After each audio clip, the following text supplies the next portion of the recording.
परिचय। बल क्या है? जब हम किसी वस्तु पर बल आरोपित करते हैं तो क्या होता है? जब हम किसी वस्तु को धकेलते, खींचते, उठाते या मारते हैं तो हम उसकी गति में परिवर्तन कर रहे होते हैं। गति में इस परिवर्तन के लिए बल की आवश्यकता होती है। उद्देश्य। इस पाठ के अंत में आप निम्न करने में सक्षम हो जाएंगे। बल को परिभाषित करना, बल की विशेषताएं बताना, बल का प्रभाव समझना, संपर्क बल और असंपर्क बल के बीच विभेद करना, संपर्क बल और असंपर्क बल के प्रकार बताना, ठोस, द्रव और गैस द्वारा आरोपित दाब की विशेषताएं बताना, दाब का मनुष्य के शरीर पर प्रभाव बताना, वायु दाब को परिभाषित करना। क्या होता है जब बल टकराते हैं? यदि आप एक भारी बक्सा लेते हैं और उसे खिसकाने की कोशिश करते हैं तो वह नहीं हटेगा। अब यदि आप किसी मित्र को बुलाकर सहायता लेते हैं और उसे उसी दिशा में खिसकाते हैं तो यह हटता है।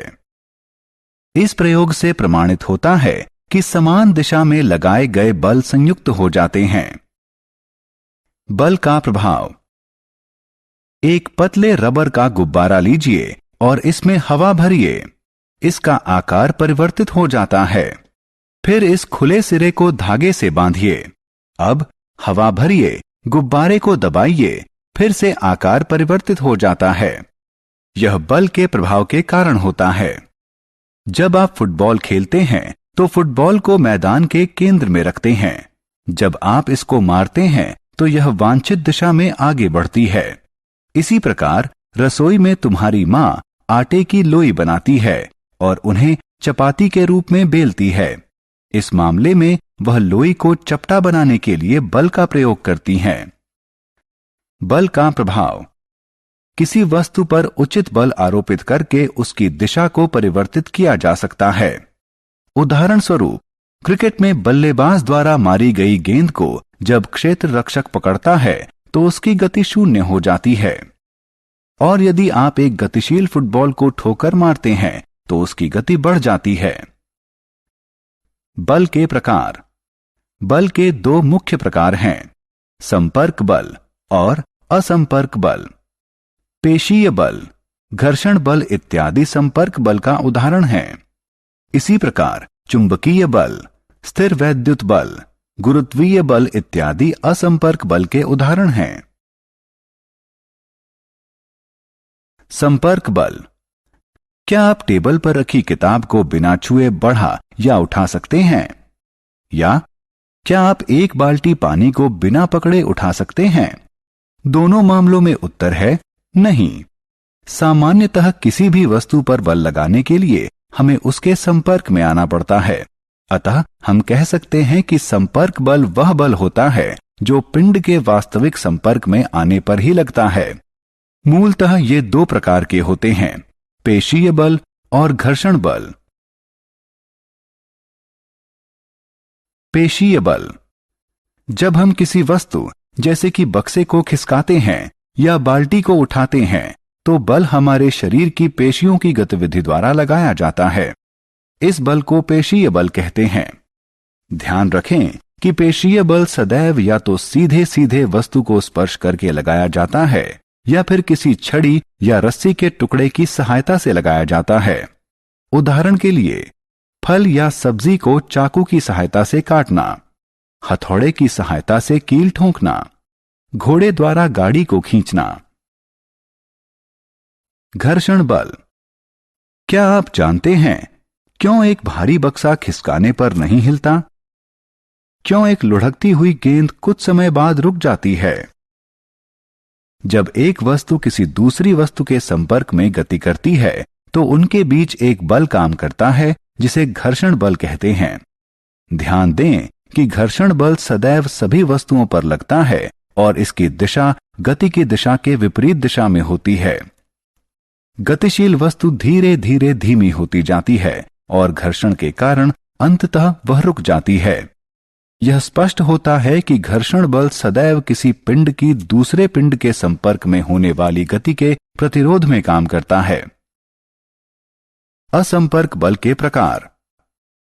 चुंबकीय बल, गुरुत्वीय बल और स्थिर वैद्युत बल असंपर्क बल के उदाहरण हैं। क्या आप जानते हैं क्यों पत्तियां या फल पेड़ से अलग होने के बाद धरती पर गिरते हैं? यह गुरुत्वीय बल के कारण होता है। वह बल जो पृथ्वी के खिंचाव के कारण लगता है उसे गुरुत्वीय बल कहते हैं। यह असंपर्क बल का एक उदाहरण है। एक उचित दूरी पर रखे गए दो चुंबकीय ध्रुवों के बीच लगने वाले बल को चुंबकीय बल कहते हैं, जिसमें समान ध्रुव एक दूसरे को विकर्षित करते हैं और विपरीत ध्रुव एक दूसरे को आकर्षित करते हैं। एक चुंबक दूसरे चुंबक पर बिना संपर्क में आए बल आरोपित कर सकता है। अतः चुंबक द्वारा आरोपित बल असंपर्क बल का एक उदाहरण है। क्या आप जानते हैं जब हम किसी ट्यूब को सूखे कपड़े से रगड़ते हैं और किसी धागे के पास ले जाते हैं तो धागा ट्यूब की तरफ आकर्षित होता है? ऐसा इसलिए होता है क्योंकि जब हम ट्यूब को सूखे कपड़े से रगड़ते हैं तो ट्यूब पर विद्युत आवेश उत्पन्न हो जाता है। इसे स्थिर वैद्युत आवेश कहते हैं। यह भी असंपर्क बल का एक उदाहरण है। दाब। आइए एक गतिविधि करें। लगभग समान आकार के 5 लकड़ी के डिब्बे लीजिए। उन्हें भारी बनाने के लिए उसमें लोहे के टुकड़े भर दीजिए। इन डिब्बों को लकड़ी के एक टेबल पर अलग अलग रख दीजिए। इन डिब्बों द्वारा टेबल पर आरोपित दाब बल देखिए। आप देखेंगे कि टेबल सामान्य ही रहता है और यह बक्सों के भार के दाब बल से अप्रभावित रहता है। अब इन्हीं डिब्बों को टेबल के बीच में एक के ऊपर एक रखिए। अब इसका प्रभाव देखिए। इस प्रकार रखने पर टेबल डिब्बों के भार से या तो मुड़ जाता है या टूट जाता है। क्या आप अनुमान लगा सकते हैं कि ऐसा क्यों हुआ? यद्यपि दोनों स्थितियों में लगाया गया बल समान था, फिर भी पहली स्थिति में इसका प्रभाव अल्प था और दूसरी स्थिति में टेबल मुड़ गई।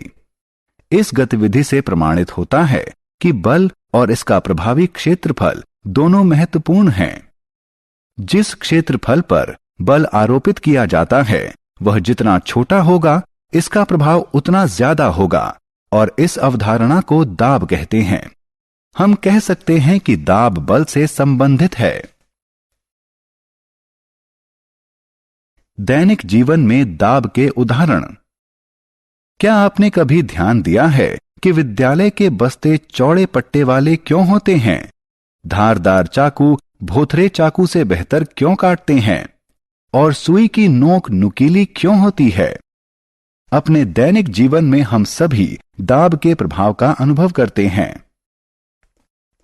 विद्यालय के बस्ते में चौड़े पट्टे इसलिए होते हैं कि बस्ते का भार बच्चे के कंधे के ज्यादा हिस्से पर आरोपित हो, जिसके परिणाम स्वरूप कंधों पर दबाव कम पड़ता है और कम दबाव के कारण भारी विद्यालयी बस्ते को उठाना अपेक्षाकृत सरल हो जाता है।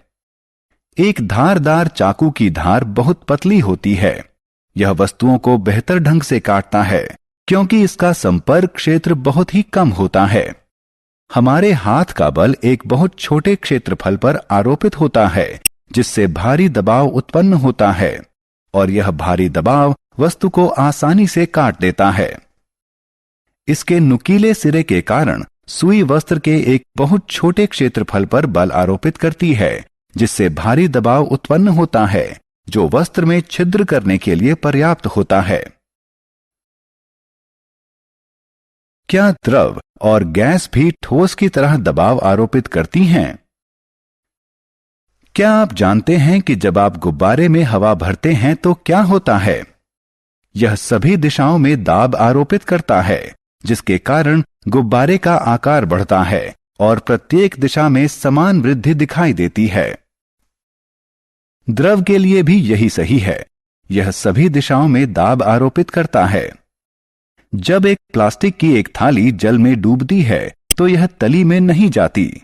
यह सदैव पानी के भीतरी दाब के कारण शीशे के पाइप के प्रतिकूल दाब के प्रभाव में रहती है। इससे प्रमाणित होता है कि जल भी प्रत्येक दिशा में दाब आरोपित करता है। वायु और हमारा वायुमंडल। हम जानते हैं कि हमारे चारों तरफ वायु है। पृथ्वी के चारों तरफ बने वायु के आवरण को वायुमंडल कहते हैं। वस्तुतः वायु में भार होता है और यह दाब आरोपित करती है। पृथ्वी की सतह पर वायु द्वारा आरोपित दाब को वायुमंडलीय दाब कहते हैं। ध्यान दें कि हम जितना ऊपर जाते हैं वायुमंडलीय दाब उतना ही कम होता जाता है। औसतन हमारे सिर पर 1 किलोग्राम प्रति वर्ग सेंटीमीटर वायु भार आरोपित होता है। वायुमंडलीय दाब का दैनिक जीवन में अनुभव। अपने दिन प्रतिदिन के जीवन में हम वायुमंडलीय दाब के कई अनुभव करते हैं। कुछ सामान्य उदाहरण हैं पाइप की सहायता से कोल्ड ड्रिंक पीना, किसी द्रव में सिरिंज की नोक डालना या स्याही वाली कलम में स्याही भरना। क्या आप जानते हैं कि जब आप कोल्ड ड्रिंक की चुस्की लेते हैं तो क्या होता है? पाइप के भीतर का वायु दाब कम हो जाता है और ड्रिंक के सतह का वायु दाब ड्रिंक को हमारे मुंह तक पहुंचाने के लिए पाइप के अंदर धकेलता है। सिरिंज के मामले में चिकित्सक इसकी नोक को द्रव्य में डालता है और पिस्टन को खींचता है, जिससे सिरिंज के भीतर का वायु दाब कम हो जाता है। दूसरे उदाहरण में रबड़ की ट्यूब लगी स्याही भरने वाली कलम में ट्यूब को दबाकर इसमें से वायु निकाल देते हैं, जिससे ट्यूब के भीतर का वायु दाब कम हो जाता है। खाली स्थानों में सही विकल्प भरें। सारांश। आइए हमने जो कुछ सीखा है उसे संक्षेप में दोहराएं। बल एक खिंचाव या धक्का है जिससे पिंड की गति में परिवर्तन होता है। बल किसी वस्तु का आकार परिवर्तित कर सकता है, किसी वस्तु की स्थिति परिवर्तित कर सकता है, किसी गतिशील वस्तु की गति की दिशा परिवर्तित कर सकता है और किसी गतिशील वस्तु की गति बढ़ा सकता है। बल दो प्रकार के होते हैं, संपर्क बल और असंपर्क बल। पेशीय बल और घर्षण बल संपर्क बल के उदाहरण हैं। गुरुत्वीय बल, स्थिर वैद्युत बल और चुंबकीय बल असंपर्क बल के उदाहरण हैं। बल प्रति इकाई क्षेत्रफल को दाब कहते हैं। ठोस का दाब उसके भार के कारण होता है और यह सदैव नीचे की ओर आरोपित होता है, लेकिन द्रव और गैस का दाब नीचे, बगल में और ऊपर भी यानी चारों तरफ आरोपित होता है। पृथ्वी के चारों तरफ बने वायु के आवरण को वायुमंडल कहते हैं।